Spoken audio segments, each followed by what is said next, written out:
The morning was bright, deceptively so.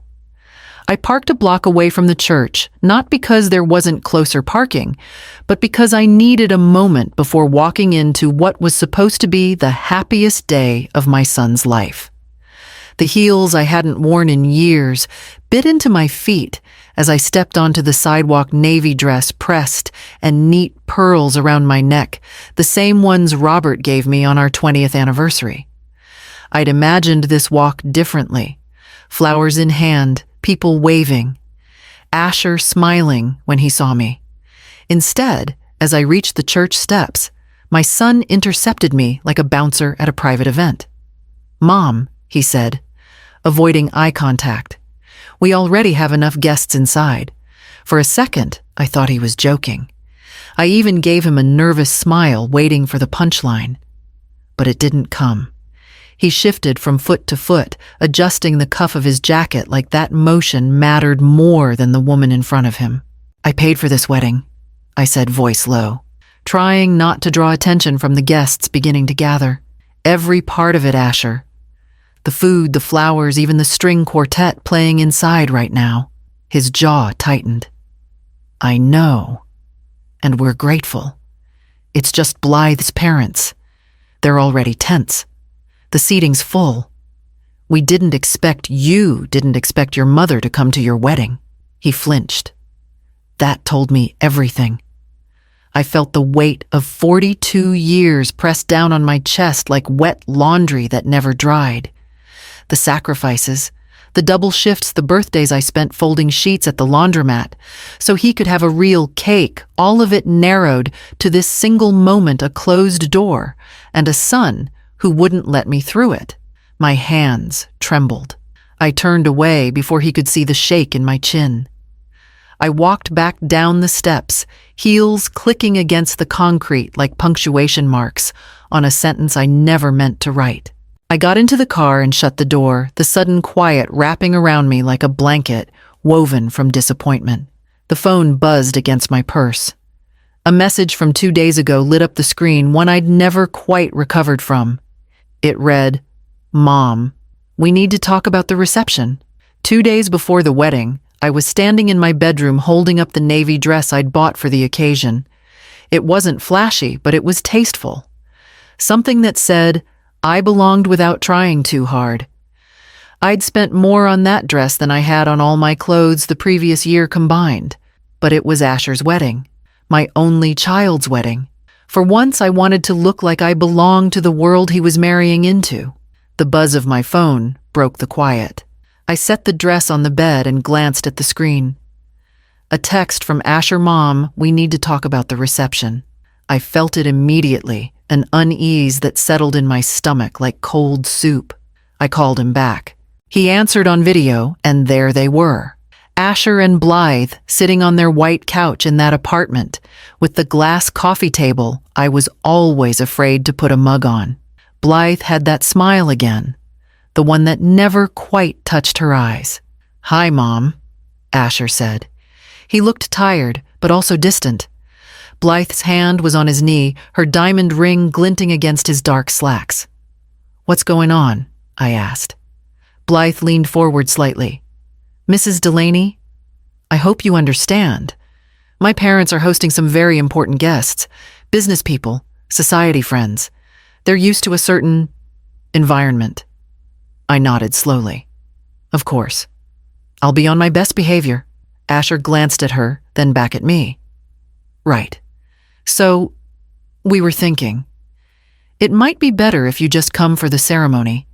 The reception could be a lot for who I asked more quietly than I intended. Just overwhelming," he said, his voice trailing off. Blythe smiled again. "We've seated you at table 14. It's near the kitchen, but it's got a nice view of the dance floor." I had seen the seating chart on the wedding app. Tables 1 through 3 were for Blythe's family and their guests. Table 14 was practically an afterthought. I smiled because I didn't know what else to do. "Sounds lovely." They looked relieved. After the call, I sat on the edge of my bed, the dress still draped across it. I stared at it for a long time, remembering the first time I ever sewed a hem sitting beside my mother's machine, dreaming of dresses I couldn't afford. Dreams that now seemed far too generous for the woman I'd apparently become. And yet, somehow, I hadn't seen the worst of it. Not yet. Before there was a white couch or seating charts or designer rings, there was a basement with 3 machines and a clothesline hung between 2 rusted nails. I was 26 and 8 months pregnant when I dropped out of nursing school. It wasn't a dramatic decision, no tearful goodbye to professors or classmates. Just a quiet phone call and a returned textbook. Robert tried to reassure me. He held me that night and said, "We'll make it work, just until the baby's older." But babies don't wait for convenience. Morning sickness had turned into afternoon exhaustion. Our bills didn't care about my ambitions. At first, I took in mending jobs, hemming pants, patching shirts, anything to cover formula and diapers. Then a neighbor asked if I could do her laundry, and I said yes. Then another. Before I knew it, I was folding other people's lives into neat little rectangles in our garage. When Asher was 5, I moved the business into a rented storefront on Chestnut Street. The machines were loud and temperamental, but they worked. I carved out a little play area in the back for him, filled with books and secondhand toys.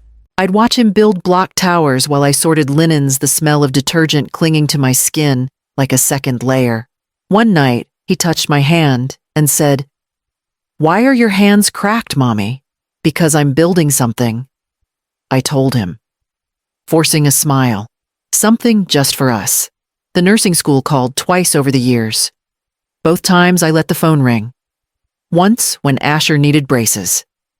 The second when he made the varsity soccer team and needed new gear we couldn't quite afford. Each time I thought, later when it's not so tight. When things are easier. But easier never came. Robert died suddenly the year Asher graduated college. A heart attack on a job site. Gone before the ambulance arrived. The life insurance helped. I could have used it to finally take a breath, maybe go back to school, but Asher was drowning in grief. Therapy, rent time off, he needed support, and I was all he had.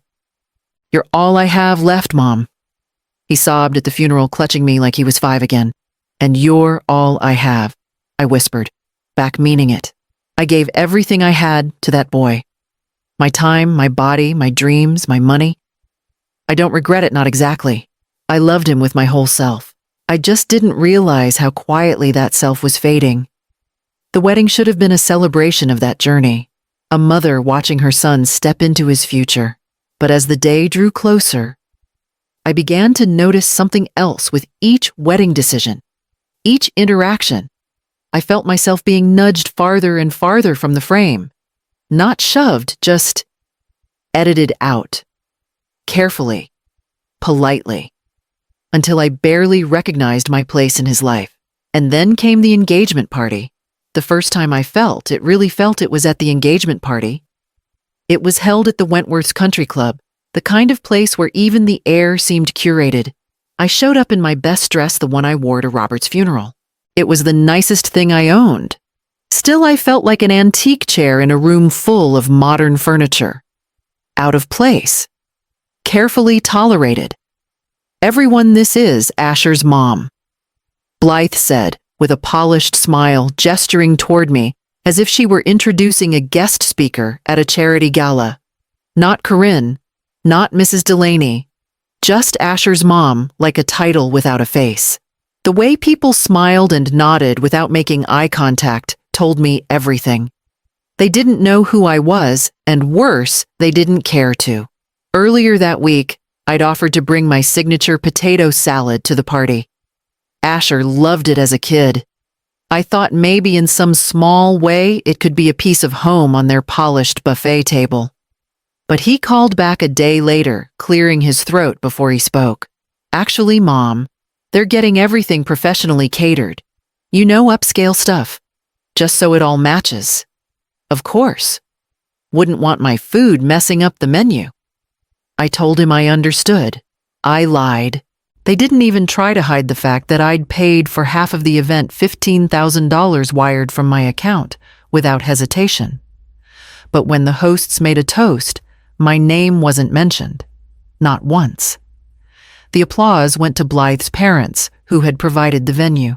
My contribution had no face, no voice, no value beyond the balance it added to the budget.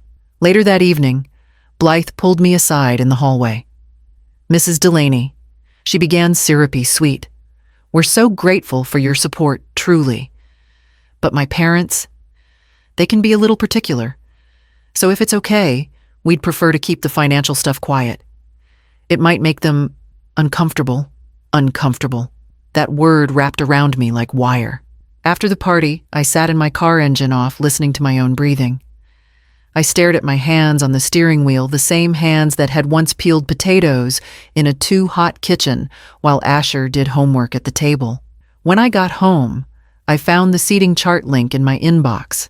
I'd been placed at a table in the corner near the kitchen doors. Table 14, conveniently tucked away, and at the very bottom of the email, a line from Blythe that echoed in my ears for days. "We just don't want to make this day about money." I closed the laptop without replying, unsure which part hurt more, the lie or the fact that she said it so easily. But the weight of all these moments was beginning to settle, and soon someone else would see it too. Tamsin showed up unannounced 3 days before the wedding, her backpack slung over one shoulder, hair still damp from the rain. "I was just in the neighborhood," she said. But the way she eyed the stacks of receipts on my dining table told a different story. She dropped her bag by the door and walked over, scanning the rows of printed invoices and check stubs like she was piecing together a crime scene. "Is this all for the wedding?" she asked. I nodded. Most of it. Some of it's from the engagement party, or the shower, or the dress. I didn't need to read them anymore. I knew the numbers by heart. 50,000 for the venue, 25 for the dress, 30 for catering. The list went on until it reached just under 200,000. That's what my love had cost, at least in dollars. Tamsin sat down across from me, her brows furrowed. "Does Uncle Asher know you've paid this much?" I hesitated. "He knows enough." She looked at me the way teenagers do when they haven't yet learned how to soften the truth. "I was at their place last week, dropping something off for Mom. They didn't know I was there. I overheard Blythe say, 'After the wedding, we won't need her anymore.'" Her voice cracked. "She meant you." I closed my eyes. The words shouldn't have surprised me. I'd seen it in Blythe's face from the start, an expression of polite containment, like she was managing an employee, not welcoming a mother-in-law. I just hadn't wanted to name it. Later that night, I received the rehearsal dinner schedule. Asher's name, Blythe's family, the wedding party, all listed with table numbers and dinner choices. My name wasn't there. No seat, no mention, no oversight either. Just erasure. The final slap didn't come with shouting. It came in silence. I stared at that empty space on the list and realized I'd been disappearing one line at a time. I stood at the sink, hands resting on the edge of the counter. For a long time, I did nothing. Then I walked to the coffee table, pushed aside a stack of statements, and picked up my checkbook. I flipped to the last payment I'd written, check 2413, $200,000. My name scrawled in blue ink, clean and certain. I looked at it until the numbers blurred. Then I picked up the phone and called the bank. My voice was steady, my tone calm. "I need to stop payment on a check," I said. Immediately. The woman on the other end asked for the amount. When I told her, there was a pause. "May I ask why, ma'am?" "The services it was meant to pay for," I said, "will no longer be needed." I ended the call, set down the phone, and folded the checkbook closed. But I wasn't done yet. There was one more call to make. At sunrise, I stood outside my lawyer's office holding a folder filled with what was left of my savings. The check was canceled, but I wanted more than silence. I wanted intention. Patrice Keller, who'd handled Robert's estate all those years ago, didn't flinch when I told her what I wanted to do. I need to set up an education trust for Tamsin. I said, placing the folder in front of her. Irrevocable. No access except for tuition books and housing. She's the only one who's ever seen me clearly. Patrice gave a slow nod. I can draft it today. By 8 a.m., it was done. The money was moved. The papers signed. My future and what was left of Robert's was now invested in someone who loved me without condition. At 8:12, my phone rang. I let it buzz through the first 3 calls, then answered on the 4th. "What did you do?" Asher's voice was sharp, panicked. The venue called. The check bounced. I held the phone to my ear and stared out the window. I stopped the payment. "You can't do that, Mom." "The wedding is in 3 hours, I'm aware," I said. He went quiet. Then his voice dropped cold and hard. "You're ruining everything." "No," I replied, steady and still. "You did that when you decided my money was welcome, but my presence was not. The services the check was for are no longer needed." He hung up. I didn't call back. At 10:30, I arrived at the church. I walked in through the side entrance, found my seat near the back. No one noticed me at first. They were too busy admiring the floral arch and string quartet, both paid for with money that now belonged to Tamsin's future. But then, Blythe saw me. She froze mid-conversation and turned to face me, her eyes scanning my dress, my calm face, my unapologetic presence. "Thank God the trash took itself out," she hissed low enough that only I heard. I smiled, just barely. "You're wearing my money," I said quietly. "Now wear the truth." She paled. A few heads turned. Asher moved toward us, his jaw tight, his eyes flickering with something between rage and fear. He opened his mouth, but no words came. I walked past them both without another glance, out into the sunlight, into a silence I had finally chosen. But by the time I reached my car, I knew it wasn't over yet, not even close. 6 months passed. The air turned colder, but my condo stayed warm, filled with small things that were mine alone, unfinished paintings on the wall, a chipped mug that held my brushes, quiet music that played when I remembered to turn it on. Peace didn't arrive all at once. It crept in slowly like morning light through a window I'd forgotten to open. When the doorbell rang, I wasn't expecting anyone. I opened it to find Asher on the doorstep, his shoulders hunched in a coat that didn't fit him like it used to. Blythe stood behind him, makeup faded roots showing. In her arms, wrapped in a soft blue blanket, was a baby. "This is Robert," Asher said. "After Dad." The baby blinked up at me, impossibly small. I felt my chest tighten, not with pain, but with a kind of ache that had nowhere to land. He was beautiful. He looked like Asher had at that age. I didn't reach for him. "Can we come in?" Asher asked. I let them step inside. The baby let out a soft coo, the only sound in the room. They sat on the edge of my couch like strangers. "We're struggling," Blythe said quickly, eyes darting around the condo. "My parents, they haven't helped since the wedding. Asher's job isn't steady. We need a little support." I looked at the baby, then at the woman who once called me trash in lace and silk I'd paid for.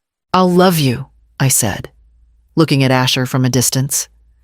"With boundaries. But my wallet is closed." His mouth tightened.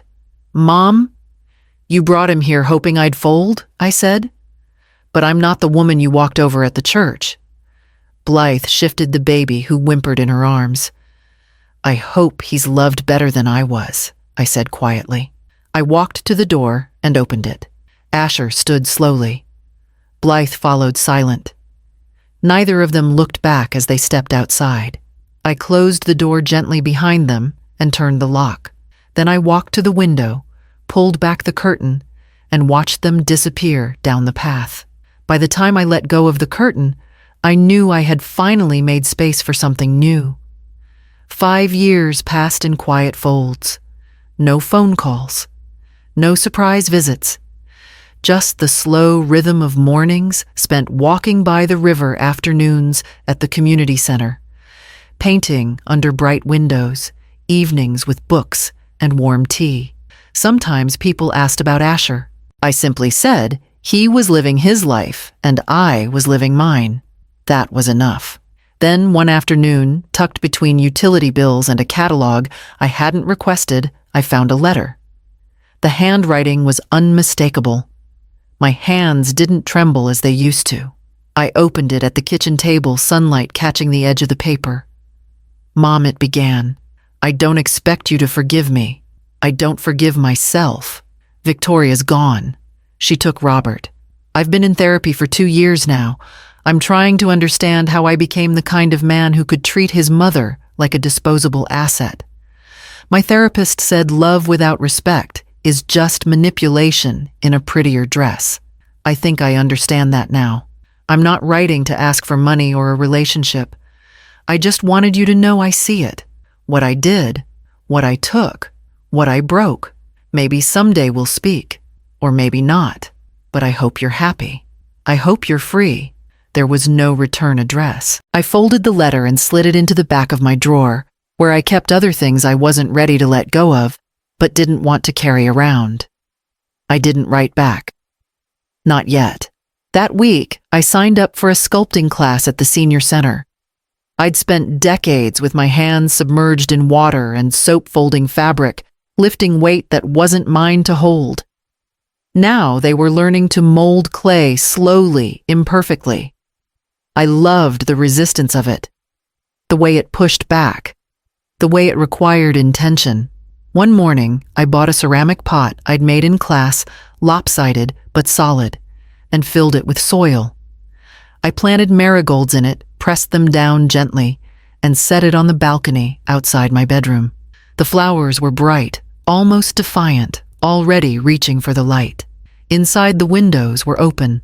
The breeze smelled faintly of lavender and damp earth. And for the first time in years, the silence no longer asked anything of me.